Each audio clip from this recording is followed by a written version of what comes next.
عرفتي يا هنيه ملي غنتزوج بك عاد غادي نرتاح. عرفتي يا هنيه غادي ندير لك واحد العرس فاعتها ما داريش في الدوار. انا قبل ما تدخل معايا في العرس قول لي بعدا درتي مع بويا في الصداق وفاش تليتيها. الا طلبتي عينيا نحقهم. واش غتهضرها بالطفل معقول ولا غتبقى عليها عينيها وبنيه؟ وديري الحاجه من الهود والزيتون. وديري الحاجه من الهود والزيتون. وديري الحاجه من الهود والزيتون. وديري الحاجه. يا ويلي غفرت الله والراجل خرج لي العقل قبل ما نضربو لك حاج ابيض. اخرج لي العقل والمخطر الصيام الله يجيب له الصواب. يا انتوها عقل الصواب شبابتو زواجنا معاه وإلا غادي تفلا سير شوف لك شي وحده اللي تقبلك على هبال.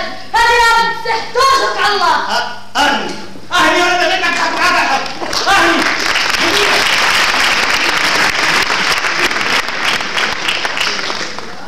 وهذا هو الضوء الا فلا الله يجيب له الصواب.